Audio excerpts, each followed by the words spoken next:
Florida Kitchen. I'm Harriet. This is my kitchen, and Florida's outside the window. Now today, we're gonna do something that I actually hadn't planned to do. I have some really fabulous sourdough starter, and I got it many, many years ago when I was in college. My friend Susie and my friend Diana went up to North Carolina one summer, and they stayed with some boy, and he had his grandmother's starter that at that time in 1971 was 116 years old. The starter, not the boy. And so we've all had it ever since, and every once in a while we would think our starter had died and one of us would send it to the other on the bus, because it was kind of nervous making to send it by the post office. So I still have my starter, and here it is I'll have to do the math later, but at any rate it's 116 plus roughly 51 years or something, or 49 years, something like that. Right, so I tried to figure out what was wrong with it, because usually all you have to do is kind of feed it, and you don't even have to care for it that much once you've got it going. And of course, this has been going for 100 years or so, more than 100 years. You just feed it 1 part water to 1 part flour pretty much any time you think about it. I always try to figure out where the eyeball of this is. Anyway, you try to feed it whenever you think about it. Sometimes if you're cooking a lot, you might want to cook it. You might want to do it every week. If you're going on a trip, you want to leave it for, as I've done in the past, months at a time. You come back and it kind of has a layer of green on it, or it's kind of thickened or something.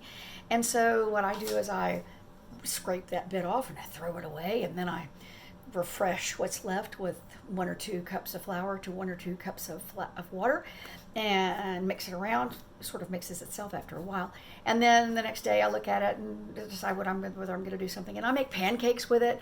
I make waffles with it. I do make some bread, but I actually make more pancakes and waffles than I do even bread.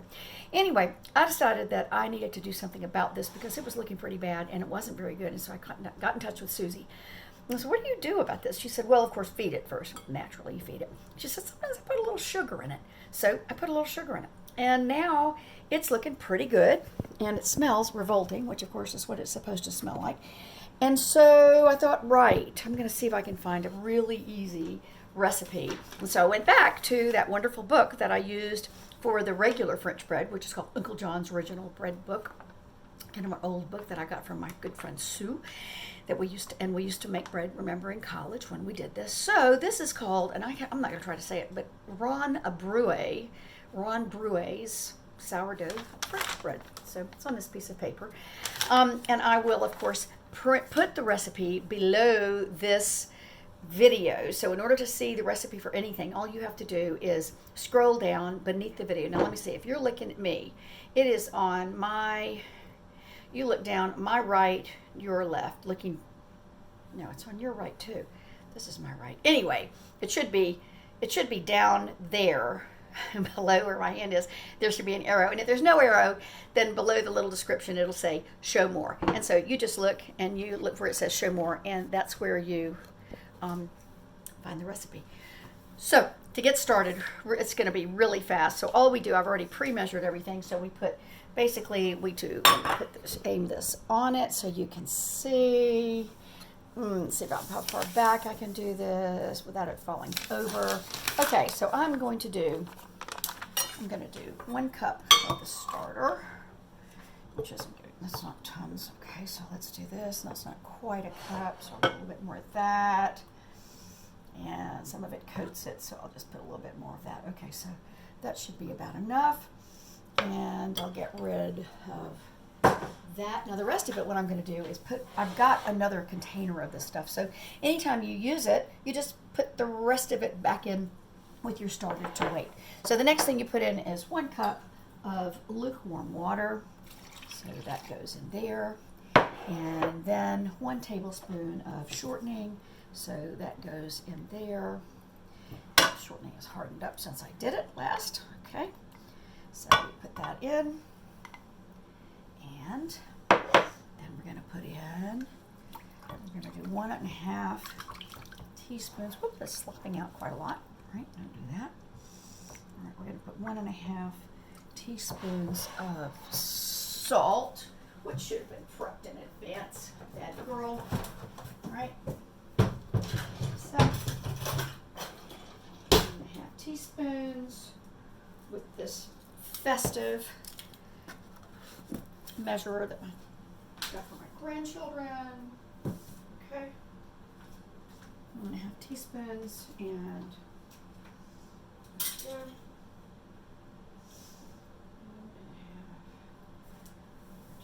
1.5. Right there. Okay. And then we're going to mix this all up with the flour, and we're going to put in how many cups of flour? This is a 1/2 cup. Because the others are in the dishwasher, so I'm going to do, this calls for 4 cups of flour, so we're going to do 8 of these. This is just 1, 2, 3, 4, 5, 6, 7, 8. Okay. And that is now all going to be mixed up. And I will spare you the boredom of watching this all be mixed up. But that's all we're going to do. And then I'll come back to you when, well, maybe I won't spare you the boredom.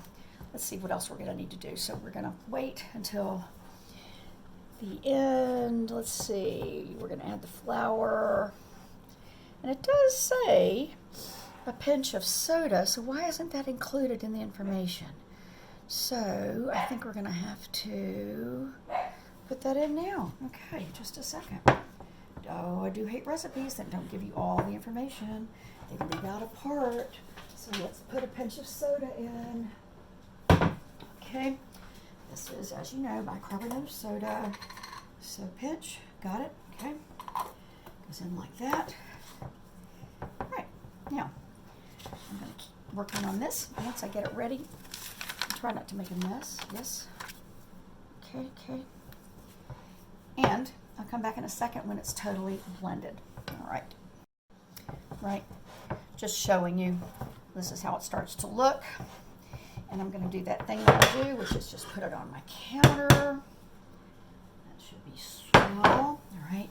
Now, you notice it's just not together yet. And that's fine. So this definitely should not worry you. You shouldn't think, oh no. You don't have to add anything. You don't have to put more water. It's going to come together. It's doing its thing. And it's kind of a mess at first, but it works out. Now here we go. Yep. Getting it nicely blended. And it's coming together. Okay. Like that. And the thing is, this doesn't take long. You notice that we started it about 5 minutes ago, and we start kneading it, and in another few minutes, I have a phone call from Berlin, just dazzling you with my internationalness.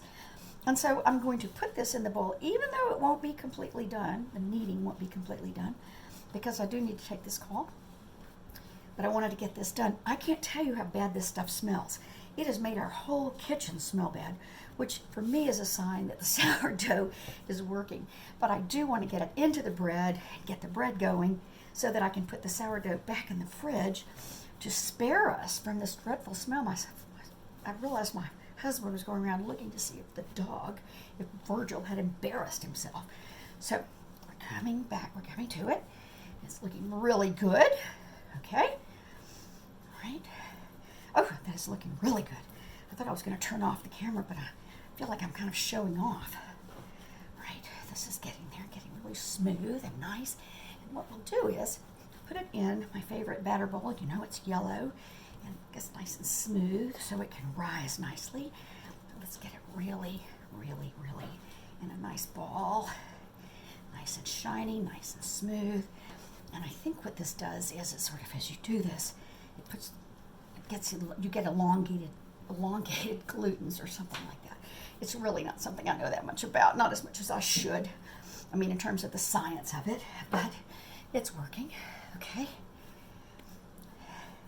My friend Jane started an entire business, Jane Mason, based on Susie's sourdough starter. could very definitely tell me what is going on and what it is doing chemically, what the science is. But all I know is it's supposed to taste really good. And that is the thing I mainly care about. All right, that looks like a great, well, a little bit more, a little smoother. Okay, a bit more. And it does say, yes, and it's elastically smooth. All right, we're gonna put it in a greased bowl, which is right here. And I think we'll do a little olive oil should be fine for the greasing. Yeah. Okay. That. And mush it around like that. Yep. Nice. Okay. Great. Great. Great. So I'm going to put the bread in. Kind of roll it around a little bit like this. Okay. And I'm going to do my trick, which is I put a glass of water, I boil a glass of water in the microwave, which puts a little steam in the microwave, which is, you do not put the bread actually in the microwave to microwave. You put it in so that you have a little bit of steam, 30 seconds should be fine. And then I'm going to take the glass out and I'll have this nice steamy microwave oven, and I will have a towel on this. No reason to use an ironed one, okay? And there it will sit. So we'll put it in there for about 2 hours, and that's kind of tilty, doesn't it? Let's see. For about 2 hours, and it'll be ready. Virgil is at my feet, so if I fall, somebody call an ambulance. All right. All right, take out the hot water, put in the dough, and in 2 hours I'll be back. Okay.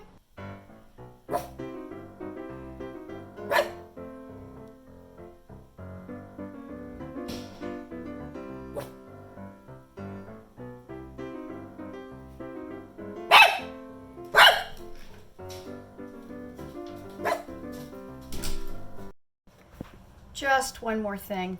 So here's my sourdough pot, and as you can see, it has hooch in the bottom of it, and I have a warning for somebody, whoever's looking after my refrigerator, if somebody's cleaning it, not to clean out the sourdough starter, because it is supposed to smell as bad as it does. Okay, so that goes in there, and then I cover it up,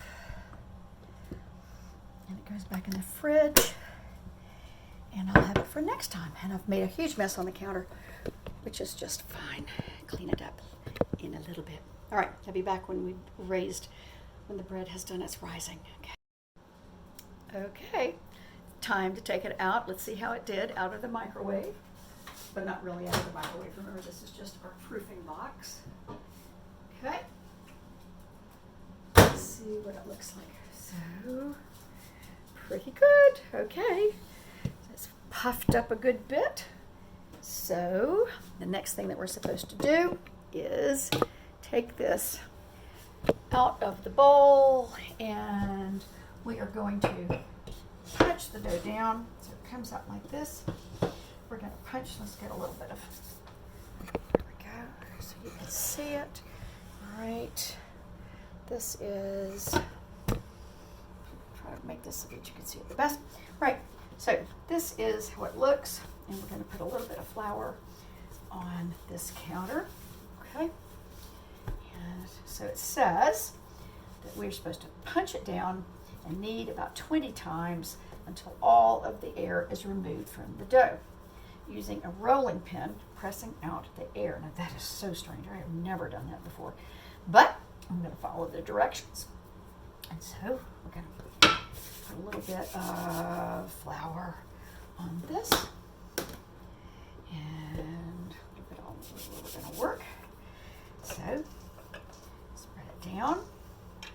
I think I'm going to roll it like this a little bit more. Knead it. Still haven't done it 20 times. And as soon as we have that, we've got the rolling pin ready. It's a really nice dough. And it doesn't smell as sour, so that's good. Sometimes sourdough doesn't smell as wonderful as you would love it to. I think there are people who love that yeasty smell. I'm not necessarily one of them. All right.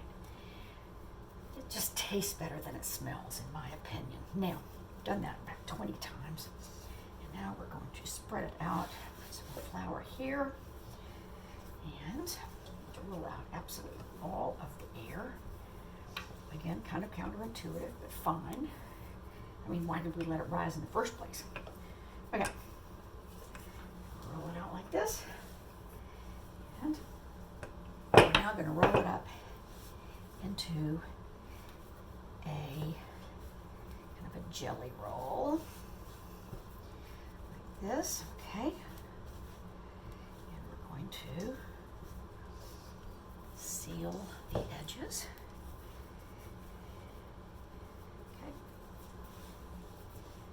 Is 12 by 16 or 9 by 14.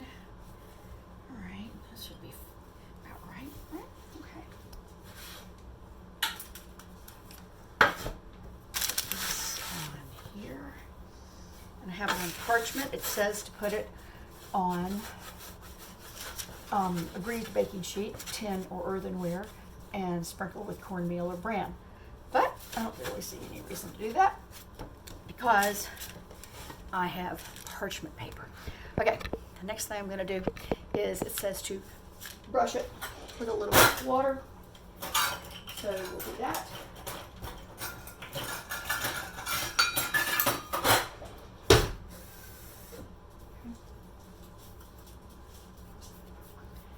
Put this down so you can see it. Okay. I would not call that pinched together, so let's pinch that a little bit better. All right, is that pinched? Looks pinched. All right, cover it like that. If you have a bigger counter, you'll be in better shape. Okay. Okay. Now, that looks just swell. I think that's going to make it be very nice and crunchy on the outside. Okay. And we do our usual thing, which is slash across the top. So we slash like this. That. Okay. Perfect. Okay. And then we are going to let it rise for about 90 minutes in a warm place, and then we're going to bake it. So I'll let it rise. This is what it looks like. You can see it looks just beautiful. I'll let it rise and we'll see what it looks like in 90 minutes. Okay. And now we check the bread. So let's see how it looks. I think I'll bring you over here like this. Yes. And it looks pretty nice. Yes, it does. Okay, so that is going to go now into the oven, which I have set at 450. And in it goes. And we set this for set the timer for 10 minutes.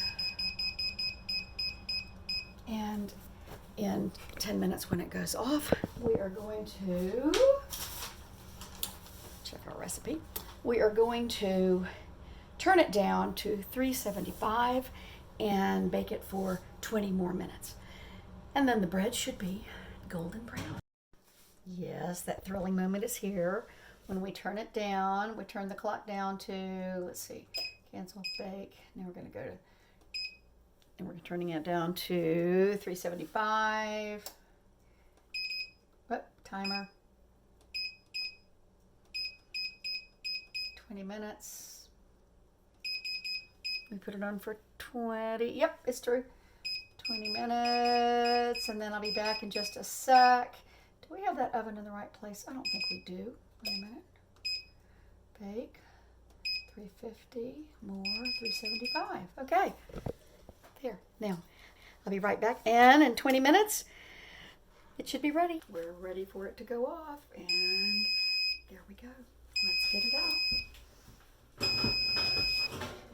Here it comes.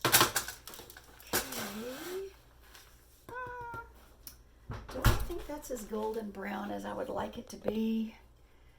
I don't know. It looks a little bit pale and washed out, doesn't it? So, but if you look at it, it is actually kind of cool looking. Let's see. This is always weird when you do a selfie with bread. I wonder why it is not darker. All right, well, we'll find out when we've eaten it. So let's have a bite, even though it's hot, hot, hot out of the oven. Okay. Here. Let's put it on the cutting board.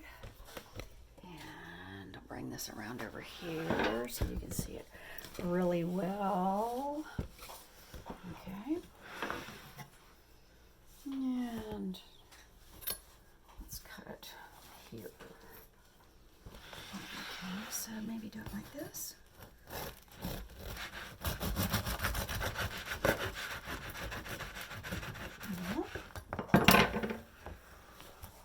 It looks,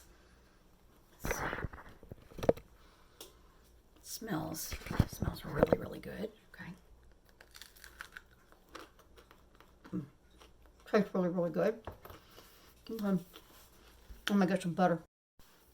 Okay, even though it is not as brown as I would like, so therefore not as pretty, it does taste amazing. Of course, it's almost cheating to put butter on it, because what wouldn't taste wonderful with butter? And the thing is, I guess if you heated it up, you know, if you had company, which we don't, so we get to eat it all by ourselves, but butter.